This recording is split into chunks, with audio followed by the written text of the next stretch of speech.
Ah, morning in the wilderness. Many of us adventure to disconnect and get away from the busy outside world. But some of us like to escape while also staying in touch.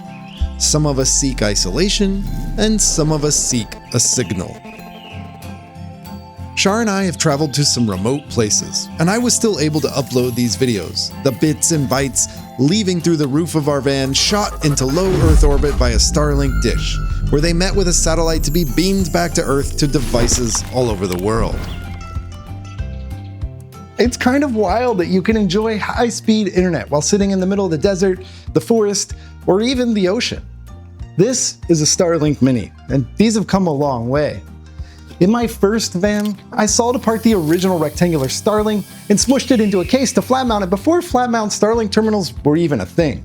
There are currently a few Starlink terminals to choose from. In our van, we rely on the Gen 3 standard dish, which we flat mounted in a 3D printed bezel.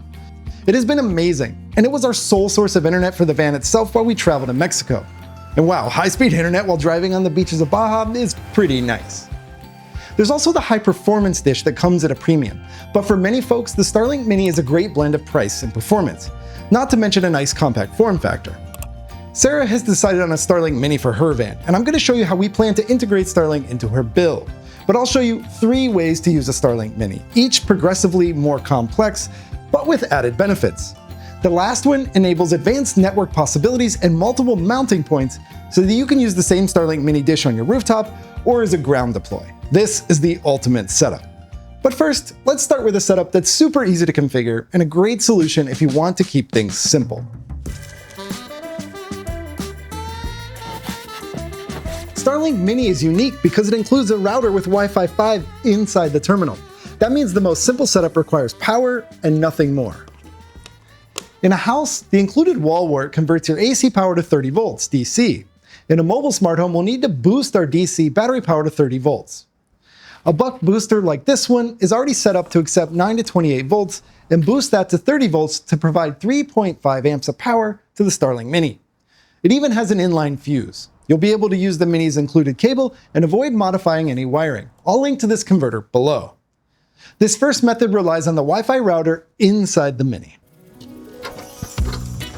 I've been doing a lot of testing with a Starlink Mini on top of a van. And the Wi-Fi performance inside the van is actually very usable. Wi-Fi can be limited by metal, so if you're in a metal van with a metal roof rack, you might find Wi-Fi works fine when you're outside your vehicle, but less so when you're inside. But based on my tests, most people will likely be fine inside their vehicle for casual internet use. If you want to switch Starlink on and off with a switch or a relay, place it on the input side of your converter and size it for about 10 amps at 12 volts. Okay, if you want a more robust setup, this is where we take Starlink Mini to the next level. If you like the idea of a Starlink Mini but want the best Wi-Fi possible inside and outside your vehicle, consider adding a Wi-Fi access point. Starlink makes the router Mini, a Wi-Fi 6 mesh router that can extend the signal from your Starlink wirelessly, or you can run Ethernet between the terminal and the router inside your vehicle. But doing that will require both Ethernet and power to the terminal.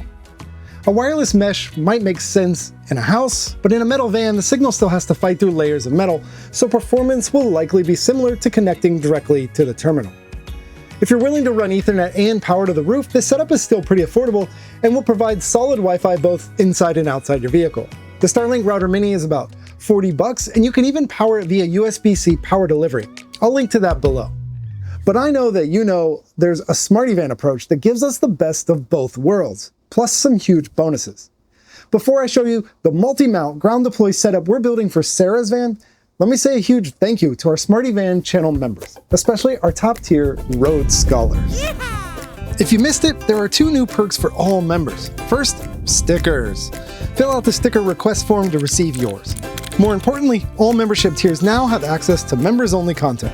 The next video details my M5 stack dial robot controller, which involved a 3D print and a bent metal fabricated stand design.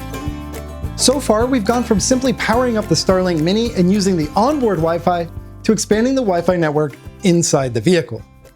Now we move to the ultimate Starlink Mini setup, the multi-mount. I've been running a similar setup in our van for the past couple of years, and it's been awesome.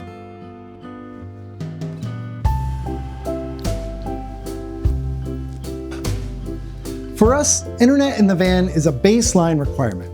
I always want a connection, if for no other reason than to monitor and control the van when we're away. If you just want to turn Starlink on occasionally to check email or watch some YouTube, the first or second setup will probably be perfect. But if you're planning a more robust mobile smart home network with always-on internet, this is the setup you'll want. With the Gen 3 dish, the router is separate hardware, so you can simply ignore it. With the Mini, the Wi-Fi router is built into the dish, but there's a setting in the app called bypass mode.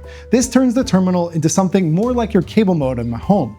A WAN connection that you can feed into your own router to manage and distribute internet to every device in your vehicle. Why would you want to do that? Well, if you're planning a more advanced network with multiple WAN connections, like cellular carriers, campground or Starbucks, Wi-Fi as WAN, or even bonding multiple connections together for rock-solid video calls, you'll want your own router managing those connections. That's exactly what we're doing for Sarah's van. She'll have multiple cellular carriers and Starlink connections to one router that can automatically choose the best connection available, or even combine them. So there's internet available almost all the time. To make this work, we're using a buck boost converter with built-in power over Ethernet injection. This device does two things. First, it takes our 9 to 36 volts DC from the house batteries and regulates it to the 30 volts Starlink Mini requires. Second, it injects that power into an Ethernet cable. That allows us to run a single Ethernet cable carrying both power and data up to the roof of the van. We're using stranded, shielded Cat6 cable through the roof and into the Starlink Mini. At the roof end, power and Ethernet are split back out to plug directly into the Mini. Back in the electrics cabinet, the other end is split using an Ethernet Y splitter that also feeds a port in Sarah's rocker locker. All she has to do is disconnect one cable, remove the magnetically mounted Starlink, place it somewhere with a clear view of the sky, and plug it into the exterior port. This gives you the best of both worlds. Starlink available anytime while driving or parked, plus easy ground deployment if you're under obstructions. It also lets us integrate Starlink into an enterprise-grade multi-WAN router where it becomes just one of several internet sources that can serve every device in the vehicle. And we'll be switching this buck boost converter with a high current relay so Starlink can be automated on and off and home assistant.